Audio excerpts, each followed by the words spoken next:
sommes tellement habitués d'entendre les mêmes textes que nous ne percevons plus ce que le comportement et les paroles de Jésus peuvent avoir de choquant, de bouleversant pour ceux qui les entendent. Jésus a commencé son ministère public depuis 1 an et demi. Ce ministère public a été une suite de succès et il arrive à une apogée. L'apogée, c'est la multiplication des pains, gros succès médiatique. Il est en train d'emporter le morceau et on veut faire de lui un roi. C'est le royaume qui est enfin accompli. Il a beaucoup de fans. Et voilà qu'il se retire dans la montagne, et quand on le retrouve dans la synagogue de Nazareth, il calme tout le monde en disant « Vous me cherchez parce que vous avez mangé du pain. Vous n'avez pas compris, qui mange ma chair et boit mon sang reçoit la vie. » Essayez de faire résonner ces paroles. C'est quand même cru, quand même. Je vous donne ma chair en nourriture. Ça s'appelle du cannibalisme. Et ajoutez à cela qu'il s'adresse à des Juifs en leur disant de boire son sang. Alors là, on est dans le vampirisme.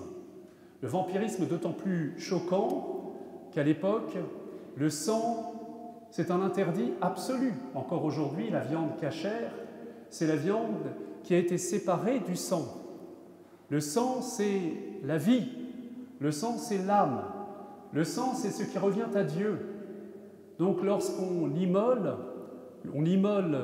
un animal en signe d'offrande, on répand le sang sur l'autel, parce qu'il est pour Dieu. Nul ne peut verser le sang, parce que le sang, c'est la vie qui appartient à Dieu. Et voilà que cet homme non seulement parle avec une certaine impudeur du sang, de son propre sang, et dit aux hommes qui l'entourent de boire son sang pour avoir la vie.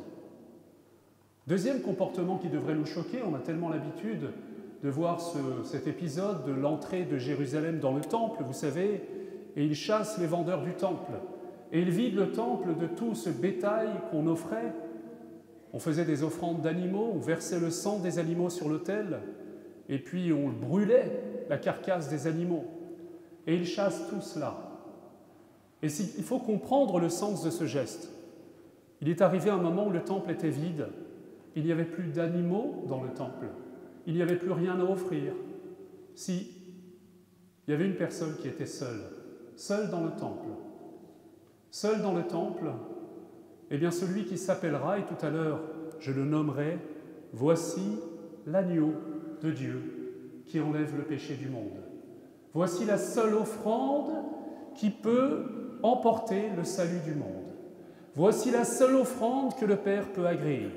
Toutes vos offrandes, toute cette bidoche que vous offrez dans le temple depuis des siècles et qui n'a jamais converti personne, qui n'a jamais sauvé personne, elle était le signe d'une offrande sainte, l'offrande du Fils de Dieu, qui fait l'offrande de sa vie, qui répand son sang par amour pour les hommes et qui s'offre tout entier au Père. Il y a une troisième chose qui a dû beaucoup frapper Jésus, tous les enfants juifs le vivaient, c'est la manière dont était vécue la Pâque tous les ans. Qu'est-ce que Jésus a vécu enfant? Il faut connaître un petit peu l'Ancienne Alliance. Au moment de la Pâque, eh bien, Joseph, gravement, prenait son fils par la main et après avoir acheté quelque part un petit agneau qui avait été acheté avec soin, il fallait que ce soit un agneau sans tache, un agneau pur, un agneau innocent finalement. Eh bien, le Père et le Fils, ensemble, allaient au temple et faisaient sacrifier l'agneau. Il faut avoir vu un jour égorger un agneau. Il faut avoir vu l'innocence sans défense qui s'offre. Et Jésus a vu ce spectacle qui doit être impressionnant pour un enfant, du sang qui gicle et du sang qui est répandu pour être recueilli soigneusement dans un calice. Et voilà qu'il est revenu avec son père, l'un portait le calice rempli de sang et l'autre portait l'agneau qui avait été vidé de son sang. Et en revenant à la maison, il donne l'agneau à maman, Marie, qui va préparer, qui va faire rôtir l'agneau pour le repas de la Pâque. Et papa, Joseph, garde le sang et fait le tour de la maison avec son fils et avec quelque chose qui est comme un pinceau, il le trempe dans le sang et puis il prend ce sang et il peint le linteau des portes de manière que ce soit bien visible du ciel. Et son fils va l'interroger comme tous les enfants juifs, qu'est-ce qui se passe cette nuit? Pourquoi cette nuit est-elle différente de toutes les autres? Parce que mon fils, cette nuit c'est la Pâque, le passage le passage de l'esclavage à la liberté, à la terre promise.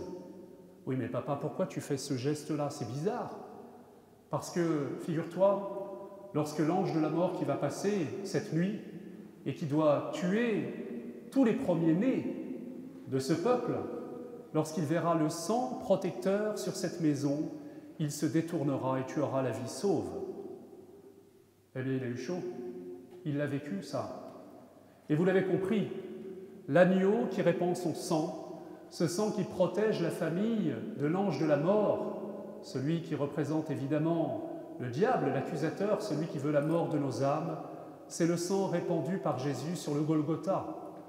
Jésus a vidé son corps de son sang le vendredi, au moment où justement toutes les familles allaient au temple, on entendait bêler les agneaux à quelques mètres de là, parce qu'ils étaient sacrifiés.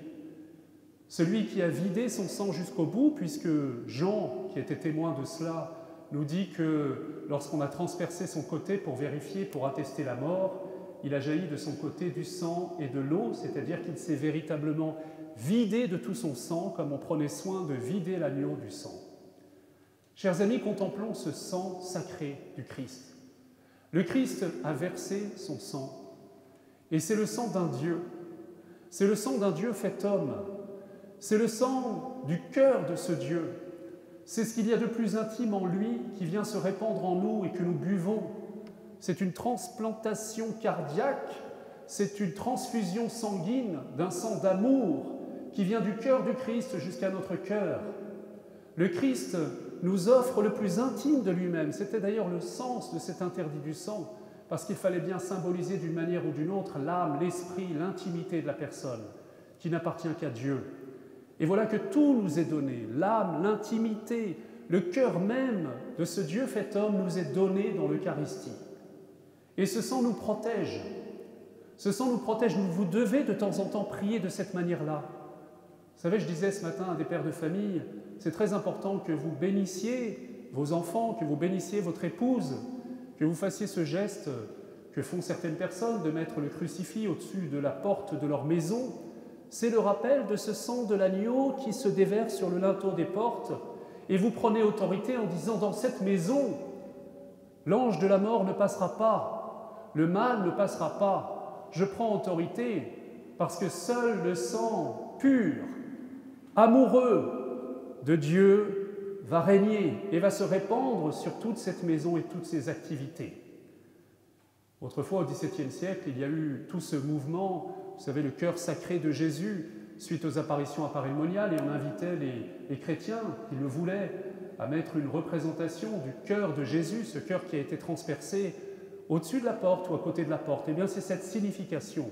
Dans cette maison, c'est le cœur de Jésus qui répand son sang, non pas un sang qui donne la mort, mais un sang qui protège de la mort et qui donne la vie. Chers amis, ayez une grande dévotion pour le corps et le sang de Jésus. Et tout à l'heure, eh bien, vous allez le voir, le corps et le sang de Jésus séparés sur l'autel. Ils sont séparés comme était séparée la chair de l'agneau de son sang, était symbolisée la mort totale de Jésus.